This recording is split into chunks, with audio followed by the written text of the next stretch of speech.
Hello and welcome to World Talks on TVP World with me, Ashim Kumar. As 2025 draws to a close, Ukraine's war with Russia has entered a new uncertain phase. The past year has brought intensified fighting, shifting diplomatic dynamics, and growing questions about Western unity, particularly under renewed US leadership. Military attrition continues on both sides, while peace talks advance unevenly amid hardening positions in Moscow and Kyiv. Joining us is Dr. Eoin Michael McNamara from the Finnish Institute of International Affairs to assess what has truly changed in 2025, what has stayed the same, and what the prospects now look like. Professor, welcome back to TVP World. Thanks for taking the time. It's great to be here, and Happy New Year for the upcoming year ahead. Thank you very much, and the same to you, sir. So give me a bird's eye perspective of this war over the last 12 months. What has changed and what hasn't? Well, I think we're deadlocked. We've seen Russia make some very marginal gains on the battlefield, early to mid in the year, but nothing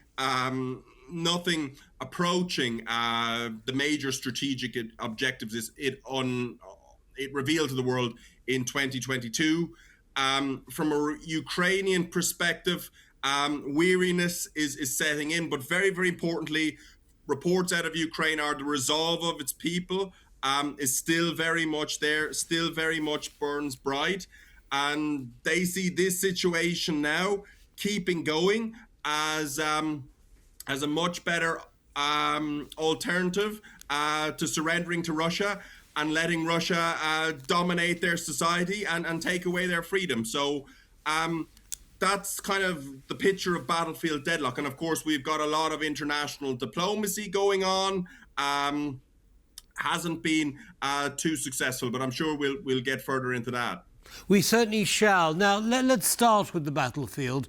The war is, Russia is making gains, although they are minuscule gains at a very, very high price. So Ukraine's making Russia pay for every square meter that they advance. Is this a sustainable situation for Ukraine? Does it have the resource and the pipeline of resource that it needs to keep doing this? Well, that will also depend on whether Russia has the resources to again plow, thousands of men at a time for very, very low yields in terms of territory. I mean, one of the things that annoys me a little bit from Western analysts is we think Russian society is a mirror image of Western societies, and that they think about certain military matters the same way that we do, but they don't, and they've actually been very upfront about this. I recall an interview from Micheál McNamara once, and he recounted a meeting, former US ambassador to Russia, and he recounted a meeting some years ago with Vladimir Putin, and Putin famously said to him, "Look at our skin. You think we think like you Westerners, but we don't." And of course, they do not think about battlefield casualties like Western countries. People are not going to rise up against Vladimir Putin. That's one of the issues of post-Sovietism that we didn't get in Western democratization, in the sense that people are very individualized. They only think about themselves or their families. And if another family's children or some poor family beyond the Urals are sending their children to war, then that's no problem of mine. We'll stay quiet. So in that regard, Russia will still has more resources to the fight. But of course, we must look at it. I mean, they haven't really been able to raise expenditure to mobilize more military might. So that indicates that the economy is creaking somewhat as well. There are issues, of course. Russia is running a war economy. This is not sustainable. into the next year, 2 years, 3 years, depending on how well Putin's mandarins manage that. So from a Ukraine perspective, looking at Ukraine, less resources, but smarter tactics. There's still a strong interest in Ukraine in its adaptiveness and its ability to maneuver and to really put the pressure on these Russian points of stress that I mentioned there. Right. Well, certainly, and Ukraine's learning curve has increased very, very sharply in terms of how it uses its limited resource more effectively. Now, let's move to the diplomatic front. Give us an assessment of what has happened there over the year, please. Well, we started out with the Donald Trump claim, from his presidential campaign that he could end this war in one day. Of course, he's found it to be much harder than that. We've seen a lot of bloopers. We've seen a lot of twists and turns in the road. We've seen a lot of controversies verging on scandals. I mean, going back to the meeting in early spring where, President Trump invited President Zelensky to the White House only to berate him in full view of the global media. They've since patched these things up, but I think your previous commentator about 20 minutes ago said it as well. Trump wants a quick deal.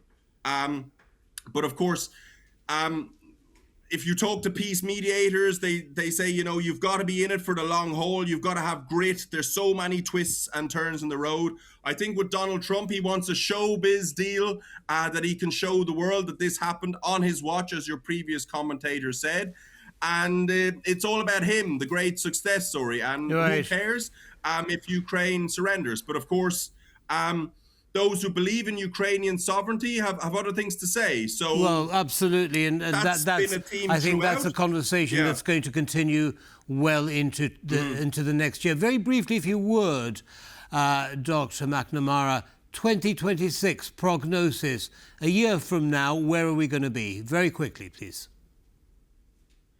I think more of the same. Although from a Western perspective, if we find resolve behind our finances, behind our military technologies, we can give Ukraine the military assets that will see it put more and more pressure on those points of stress I mentioned in Russian society. And I think that's what we must focus on now from the perspective of Western capitals. Indeed, a more united Western response in support of Ukraine. Professor McNamara, thank you very much indeed, as always, for sharing your analysis. And once again, have a very happy 2026. Good night. Thank you very much, sir. Thank you. And that brings us to the end of this episode of World Talks. Don't go away, though. As always, lots more coming up. Goodbye.